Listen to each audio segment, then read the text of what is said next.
Hello दोस्तों, मैं प्रकाश अग्रवाल आपका स्वागत करता हूं बाजार सुतरा की इस नई सीरीज में।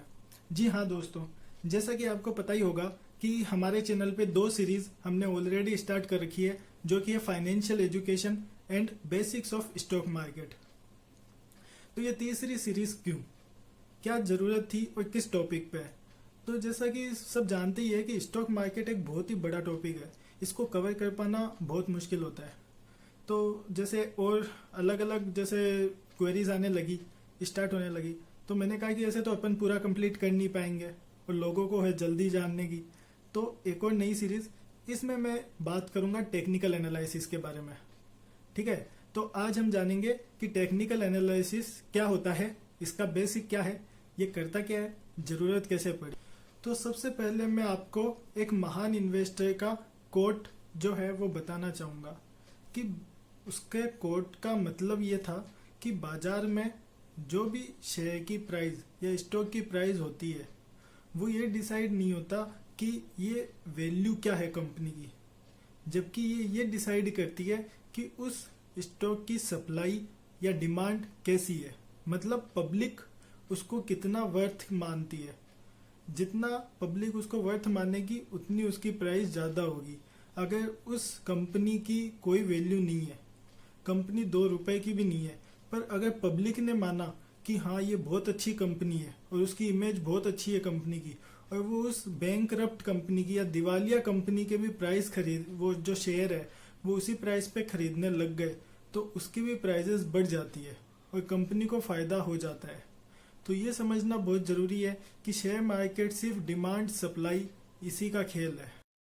तो दोस्तों, किसी भी कंपनी या स्टॉक का जो एनालिसिस है वो 2 तरीके से हो सकता है। पहला फंडामेंटल एनालिसिस और दूसरा टेक्निकल एनालिसिस। तो अब इन दोनों में डिफरेंस क्या है? तो पहले अपन बात करते हैं टेक्निकल एनालिसिस की। टेक्निकल एनालिसिस क्या होता है कि जो हिस्ट्री के पैटर्न्स बने हुए हैं उनको वो एनालाइज करते हैं।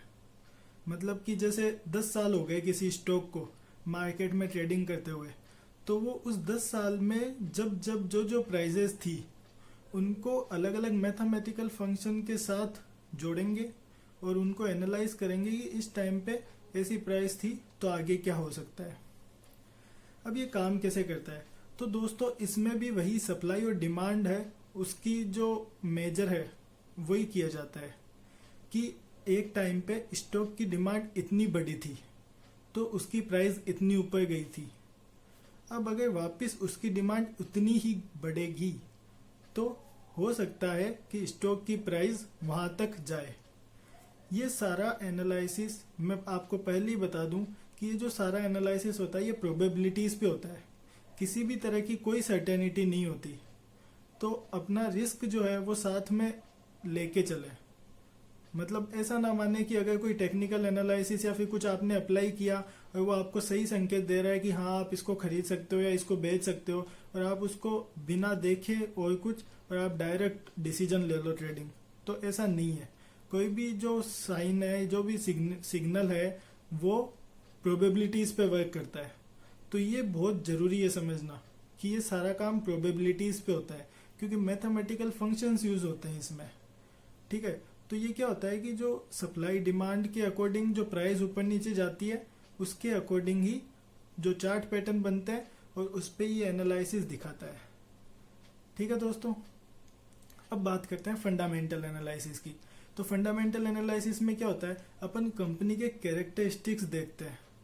ठीक है, कि कंपनी की वैल्यू क्या है, कंपनी में एसेट्स कितने हैं, कंपनी को प्रॉफिट क्या हुआ, लॉस क्या हुआ, कंपनी में एम्प्लॉय कैसे हैं, मैनेजमेंट कैसा है, कंपनी का प्रोडक्ट कैसा है।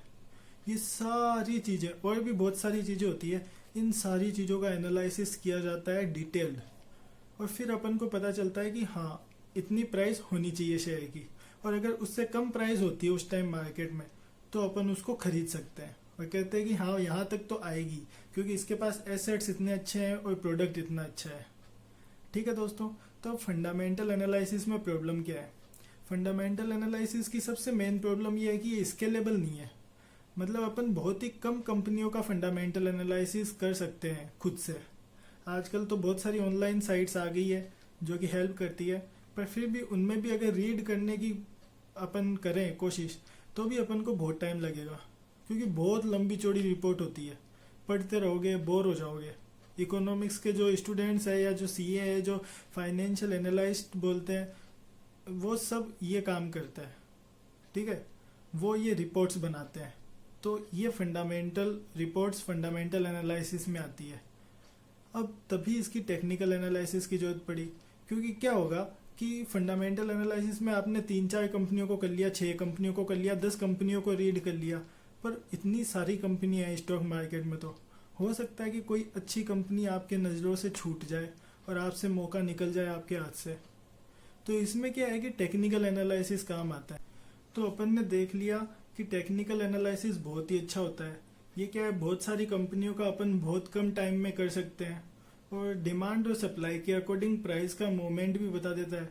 तो ये जो एग्जिट प्राइस और एंट्री पॉइंट जो होता है स्टॉक में, उसको भी सही से बता देता है, और ये स्केलेबल भी है, ठीक है। तो सारी चीज़ें अच्छी है। पर फिर भी जो बड़े इन्वेस्टर्स होते हैं, जो अच्छे इन्वेस्टर्स होते हैं, वो फंडामेंटल एनालिसिस को ज़्यादा रिकमेंड करता है।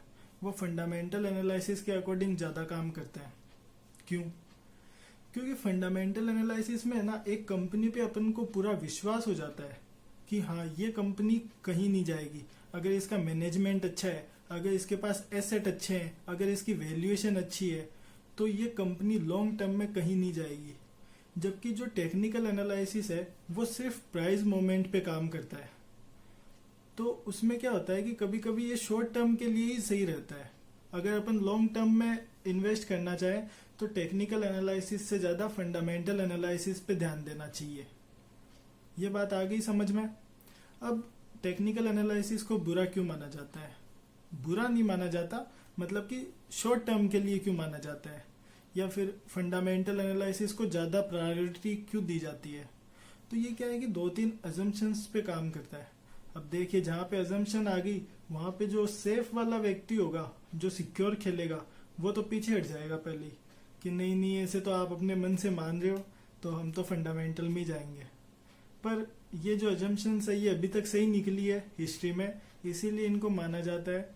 तो एक अजम्पशन तो ये है कि ये जो प्राइस है ना, वही सब कुछ डिसाइड करती है, क्योंकि ये मानती है कि यार जो फंडामेंटल एनालिसिस है ना, वो तो सबने कर लिया और वो उसके अकॉर्डिंग सेल और बाय कर रहे हैं, ठीक है। उसके फंडामेंटल एनालिसिस के अकॉर्डिंग ही लोगों ने सेल और बाय किया है पास्ट में, ठीक है। तो वो प्राइस का मोमेंट है ना, बस उसी को नापता है कि वो सारा एनालिसिस हो गया, वो आप करते रहो, हम तो खाली प्राइस देखेंगे कि कब ऊपर गई कब नीचे गई, सप्लाई और डिमांड के अकॉर्डिंग, ठीक है।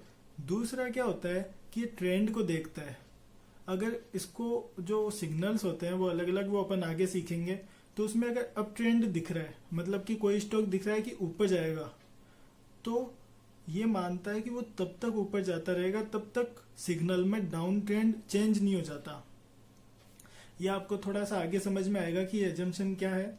इसमें क्या है, सिग्नल्स में अलग अलग ट्रेंड दिखाते हैं, तो अब स्टॉक तो कभी भी बदल सकता है, पर ये मानता है कि अगर एक बार अप ट्रेंड दिखा दिया तो तब तक वापस नीचे नहीं आएगा जब तक डाउन ट्रेंड ना दिखाए, ठीक है। और तीसरी इसकी सबसे बड़ी अजम्पशन ये होती है कि हिस्ट्री रिपीट्स इटसेल्फ, कि जो 10 साल पहले हुआ था या जो 5 साल पहले हुआ था या जो 2 साल पहले हुआ था वही वापस होगा। स्टॉक की प्राइस में वैसी सिचुएशंस आएगी, वैसी डिमांड सप्लाई आएगी, और वैसे ही वापस ये जो सर्कल, ये जो साइकिल है हिस्ट्री का, ये पूरा होगा। तो इसलिए क्या है कि इन अजम्पशंस के लिए लॉन्ग टर्म में इनको थोड़ा सही नहीं मानते, फंडामेंटल एनालिसिस पे ही ज़्यादा ध्यान देते हैं, ठीक है। तो अब अपन बात करते हैं कि टेक्निकल एनालिसिस करते कैसे हैं। टेक्निकल एनालिसिस हम करते हैं कुछ चार्ट्स और मैथमेटिकल फंक्शंस के साथ, ठीक है।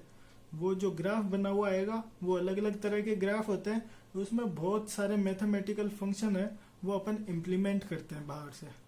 तो जैसे जैसे वो मैथमेटिकल फंक्शन अपना मोमेंट शो करते हैं, वैसे वैसे हम प्राइजेस की जो प्रिडिक्शन है वो करते हैं कि ऊपर जाएगा नीचे जाएगा कहाँ जाएगा। तो इनमें अलग अलग थ्योरीज होती है, अलग अलग फॉर्मूलाज होते हैं, अलग अलग बहुत सारे सिग्नल्स होते हैं। ये अपन आगे पढ़ेंगे सारी चीज़ें धीरे धीरे। तो मैं आपको अभी तो ये बता देता हूँ कि 3 तरह के चार्ट होते हैं। ठीक है, ये आपकी स्क्रीन पे आगे होंगे। पहला होता है लाइन चार्ट, जो कि सीधी सीधी लाइन से दिखाया हुआ है। दूसरा होता है बार चार्ट, जो कि सिर्फ बार मोमेंट है वो दिखाते हैं पूरा, ठीक है। और थर्ड होता है कैंडल स्टिक चार्ट। अब ये जो कैंडल स्टिक चार्ट है ना, ये बहुत यूजफुल माना जाता है। इसमें जो भी टेक्निकल एनालिसिस का जो एनालिसिस होता है उसमें सबसे ज्यादा कैंडल स्टिक चार्ट का ही यूज किया जाता है, जिसके बारे में अपन अगले वीडियो में विस्तार से जानेंगे कि ये कैंडल स्टिक चार्ट कहाँ से आया, कैसे इसको पढ़ते हैं, इसका तरीका है पूरा, ठीक है। इसकी जो अलग अलग कैंडल है वो अलग अलग शो करती है, ठीक है। तो अपन अगले वीडियो में जानेंगे इसके बारे में भी विस्तार से। ओके दोस्तों, thank you so much. Technical analysis के बारे में और पढ़ना थोड़ा बहुत, कहीं से भी आपको पता चलेगा कि फंडामेंटल और टेक्निकल एनालिसिस में क्या क्या डिफरेंस है। और कोई डाउट हो या फिर कोई भी फीडबैक देना हो तो आप कमेंट कर सकते हैं, मुझे मैसेज कर सकते हैं, आपको रिप्लाई जरूर मिलेगा। थैंक यू दोस्तों, जय हिंद।